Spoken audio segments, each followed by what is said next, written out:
यीशु के संग चले चले सुबह शाम हर राह पर कि मैं चलता हूँ यीशु के संग, सिर्फ उसी के संग। धूप में चलूं साय में चलूं, चले सुबह शाम हर राह पर कि मैं चलता हूँ यीशु के संग, सिर्फ उसी के संग। यीशु में आप सबको बहुत बहुत सलाम। मैं हूं जेनिफर हमीद और मैं हूं जेसिका हमीद। प्रोग्राम यीशु के संग चले में एक दफा फिर हाजिर हैं और आप सबको अपने प्रोग्राम में वेलकम है। और आप सबको पाक रूह का नज़ूल यानी ईद पेंटिकोस्ट बहुत बहुत मुबारक हो। और हम दुआ गो हैं कि खुदा में आप सब इसी तरह सेहतमंद और तंदुरुस्त रहें, आमीन। प्यारे दोस्तों, जैसा कि हम सब जानते हैं, खुदाम यीशु मसीह जब आसमान पर उठाए जा रहे थे तो खुदाम यीशु मसीह ने अपने शागिर्दों से ये वादा किया कि वो अब से लेकर दुनिया के आखिर तक हमेशा उनके साथ रहेंगे। और क्या आप जानते हैं कि खुदावंद यीशु मसीह हमारे साथ किस तरह रहते हैं?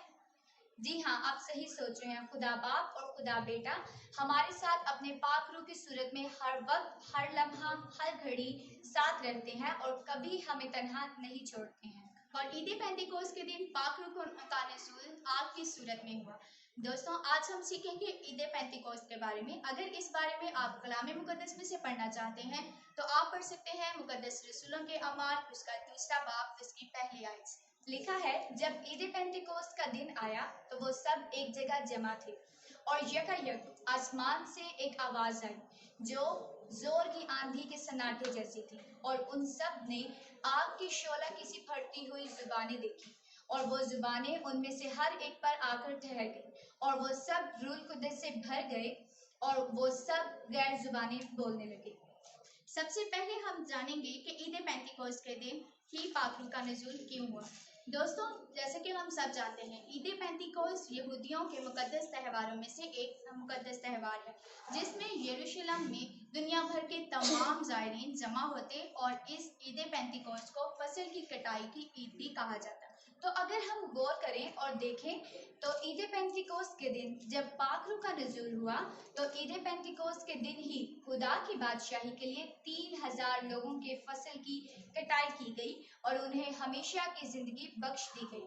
और जैसे कि कलाम मुकद्दस में लिखा है यकायक, तो यहाँ पर जो लफ्ज़ यकायक है हम इस पर गौर करेंगे। इससे ये जाहिर होता है कि खुदा का पाक रूह आज़ाद और कादिर मुतलक है, उसके लिए किसी वक्त की कैद नहीं। हम उसे मांगने पर मजबूर नहीं कर सकते, बल्कि जब भी वो नाजिल होता है तो अचानक ही नाजिल होता है और वो जानता है कि क्या हमारे लिए बेहतर है और बेहतर से भी बेहतरीन है। और अब हम गौर करेंगे, लिखा है, आग के शोलों किसी फटती हुई आवाज़ें उन्हें दिखाई दी और जोर की आंधी का सा सन्नाटा था। अगर हम गौर करें तो जो खुदा का पाक रूह है वो मुख्तलिफ सूरतों में अपने आप को जाहिर करता है। जैसा कि हमने सुना कि खुदा का पाक रूह अपने आप को मुख्तलिफ सूरतों में जाहिर करता है, कभी सुनने, कभी देखने और कभी महसूस करने। और अगर हम कलाम मुकद्दस में पुराने अहदनामे में देखें तो खुदा का पाक रूह कभी आग के सतून और कभी बादल के सतून में जाहिर होता है। और नए अहदनामे में जब खुदाम यीशु मसीह ने बपतिस्मा लिया तो खुदा का पाक रूह कबूतर की सूरत में खुदाम यीशु पर नाजिल हुआ। रसूलों की अमाल की किताब में देखें तो मुकद्दस स्तिफनस का चेहरा फरिश्ते का सा था और अगर छठे बाब में देखें तो एक जलजला आया था। इसका मतलब ये नहीं कि खुदा पाक रूह कोई फटती हुई आग है या कोई कबूतर है या फरिश्ते की मानिद है, नहीं, बल्कि वो जब भी चाहे, जब भी उसकी मर्जी हो, वो कभी भी आग की सूरत इख्तियार कर सकता है और कभी भी कबूतर की। रूल को शागिर्दों पर ईद पेंटिकोस्ट के दिन तब नाजिल हुआ जब उन्होंने आग की सी फटती हुई जुबानें देखी और जोर की आंधी का सन्नाटा सुना। ये इसलिए हुआ था ताकि शागिर्दों के पास जो खुदा की हजूरी का इल्म था वो तजर्बा में बदल जाए। और जब उन्होंने एक दूसरे के सर पर आग की शोला किसी फटती हुई जुबानें देखी तब वो रूह कुद्दस से भर गई, यानी उन्हें जो इल्म खुदा की हजूरी का पहले से ही था वो इल्म तजर्बा में बदल गया और उन्होंने वो सारे निशानात जो खुदा यीशु मसीह ने उन्हें दिखाए थे वो उनकी ज़िंदगी में बस गए और उन्हें उसका तजर्बा और कामिल तजर्बा हासिल हुआ। जी हाँ दोस्तों, जब खुदा का पाक रूह आता है तो इंसान खुदा की प्रस्तिश करता है, बल्कि रूह और सच्चाई से, पूरे दिल, पूरी ताकत, पूरी जान, पूरी अकल और पूरी समझ से खुदावंद अपने खुदा की प्रस्तिश करता है। लेकिन खुदा का पाक रूह आता कैसे है? दुआ करने से। जी हाँ दोस्तों, मसलसल दुआ करने से और खुदा का पाक रूह मसलसल मांगने से, खुदा से मांगने से, तभी खुदा का पाक रूह आता है।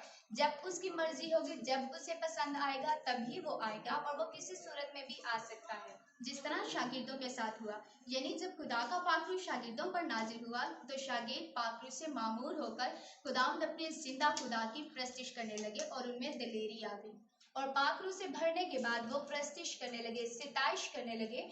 इस कदर उन्होंने प्रस्तिश की कि पास लोगों ने ये कहा कि ये तो ताज़ा मैं के नशा में है, लेकिन वो खुदा की प्रस्तिश कर रहे थे पाक रूह से भरकर। तो अगर आप भी खुदा के पाक रूह से भरना चाहते हैं, अपने खुदा का पाक रूह हासिल करना चाहते हैं, तो इसके लिए आपको दुआ करनी होगी।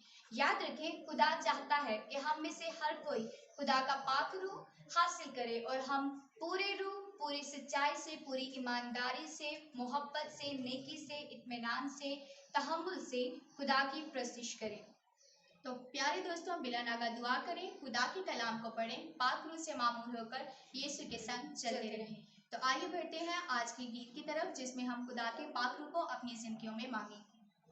रूहे अक़दस सिखा दे मसा मुझको, रूहे अक़दस सिखा दे मसा मुझको, ऐ खुदावंद मेरे खुदा मुझको, ऐ खुदावंद मेरे खुदा मुझको, रूहे अक़दस सिखा दे मसा मुझको। तूने मुर्दों को जिंदगी दी है, तूने मुर्दों को जिंदगी दी है, जिंदगी कर दे तू अता मुझको, जिंदगी कर दे तू अता मुझको, ऐ खुदावंद मेरे खुदा मुझको, ऐ खुदावंद मेरे खुदा मुझको, रूहे अक़दस का दे मसा मुझको। तू है शाफी शिफाई देता है, तू है शाफी शिफाई देता है, मेरे रोगों से दे शिफा मुझको, मेरे रोगों से दे शिफा मुझको, ऐ खुदावंद मेरे खुदा मुझको, ऐ खुदावंद मेरे खुदा मुझको, रूहे अक़दस का दे मसा मुझको। तो दोस्तों, ये था आज का वर्शिप सॉन्ग। आप जरूर इसे सीखें और खुदा के पाक रूह को अपनी जिंदगियों में आने दें। तो अब बढ़ते हैं आज की आयत की तरफ। तो आज की आयत है पहला कुरिन्थियों 3 बाब उसकी 16 आयत। क्या तुम नहीं जानते कि तुम खुदा का मक़दिस हो और खुदा का रूह तुम में बसा हुआ है। आमीन। तो दोस्तों, ये था आज का एपिसोड। फिर मिलेंगे नए एपिसोड में, तब तक के लिए यीशु के संग चलें। God bless you all.